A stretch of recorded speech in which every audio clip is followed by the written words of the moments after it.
After Putin reported on the successful testing of the new underwater drone Poseidon, the Kremlin's chief blogger, Medvedev, also woke up.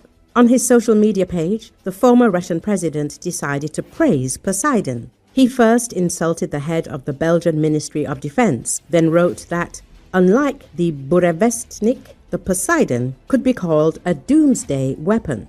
Medvedev echoed Putin's praise for the successful test of the Poseidon nuclear-powered underwater drone. One social media user decided to leave a comment under Medvedev's post, suggesting testing the Poseidon in Belgium. Then Belgium will disappear. The deputy chairman of the Russian Security Council responded curtly, "That's the whole idea, sir." Medvedev's interlocutor replied, "The Poseidon project is nothing new. It's a modern take on the Soviet T-15 project. At the time, the Kremlin planned to create a powerful torpedo to attack the US coast in the event of war. They were attempting to create a modern submarine to support this torpedo. Putin first mentioned the Poseidon in 2018 during his address to the Federal Assembly. By January 2023, Russian media reported the production of the first set of Poseidon torpedoes for the Belgorod submarine, and recently a war criminal reported a successful test of the Poseidon. Recently, Belgium threatened to wipe Moscow off the face of the earth if the Kremlin decided to attack Brussels. Belgian Defense Minister Theo Francken told the Morgen that if Russia ever decides to attack Brussels, the alliance's response will be immediate and devastating. If Putin strikes the capital of Belgium, he strikes the heart of NATO, and we will raze Moscow to the ground. This is perhaps one of the harshest statements ever made by a Western European leader. Franken emphasized that Western countries should not fear the Kremlin because threats only work on those who yield to them. The Russian embassy in Belgium has already called the minister's statement provocative and irresponsible. However, Francken himself doubts Putin would risk attacking Brussels, as it would be a direct attack on the entire North Atlantic alliance. Military analysts remind us that NATO's military potential far exceeds Russia's. After 2 years of war against Ukraine, the professional portion of the Russian army has been virtually destroyed, with thousands of tanks and armored vehicles lost. Russia no longer has sufficient equipment even to transport ammunition. Horses and donkeys are increasingly being used at the front.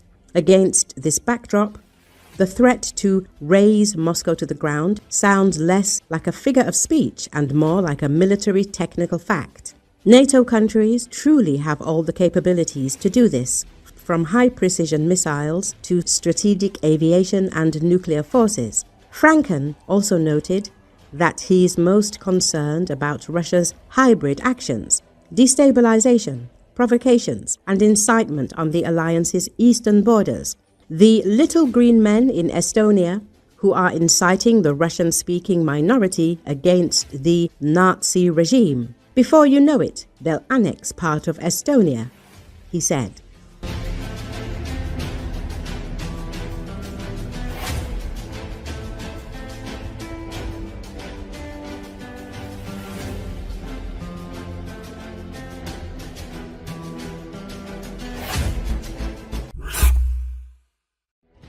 A long-anticipated triple strike against Russia has finally landed, with the EU, the UK, and the United States having had enough of the Russian stalling tactics. This marks the most unified Western action since the start of the full-scale war, and the last straw for Eastern allies who are now cutting ties with Russia one by one. The turning point came when the United States abruptly cancelled the planned high-level summit in Hungary between Presidents Trump and Putin, discussed in a phone call between the two leaders earlier. Euromaidan Press media outlet reports, after Russia maintained its position of no ceasefire, that Ukraine should give up all claimed lands, should receive no security guarantees, while stating it would take some time to organize a delegation, the American side called the talks fruitless, given Russia's behavior before they even started. The consequences came swiftly, as the United States finally lifted the restriction on Western-supplied missiles for deeper attacks, paving the way for the devastating Storm Shadow strike on the Bryansk chemical plant carried out with American intelligence coordination. Then the United States, the UK and the EU unveiled synchronized sanctions, the largest package since 2022 targeting Russia's energy and financial arteries. Russia's energy sector, already battered by Ukrainian drone and missile strikes, has been reduced from a global exporter to a struggling importer.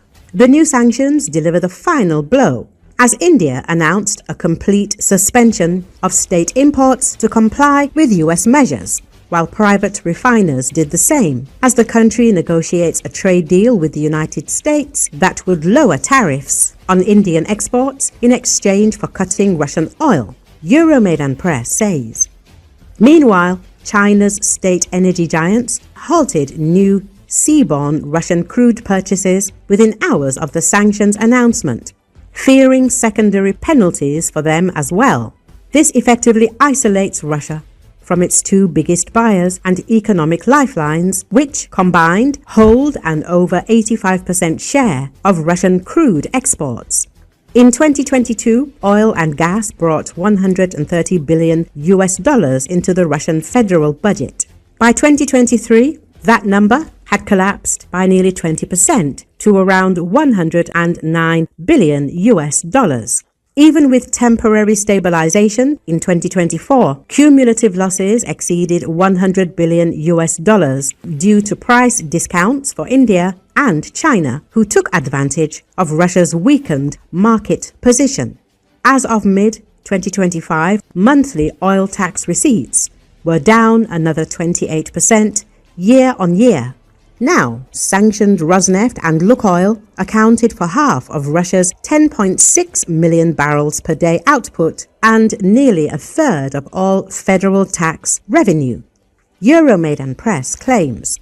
Analysts estimate that with the new sanctions and the withdrawal of India and China, Russia could lose an additional $70 to $120 billion annually, equal to almost 6% of its gross domestic product. The deeper problem is that Rosneft and Lukoil subsidiaries are embedded across rail, port, logistics, and petrochemical industries, employing millions and underpinning regional economies across Russia. Sanctions on their parent firms endanger almost every aspect of the Russian economy and, as a result, its exports. Meaning the sanctions on only two of Russia's main oil companies threatens the entire transport, manufacturing and stability of local and international Russian trade, Euromaidan Press says. Economists warn of a potential additional 5 to 10% GDP contraction of around $200 billion if these disruptions persist in the coming winter.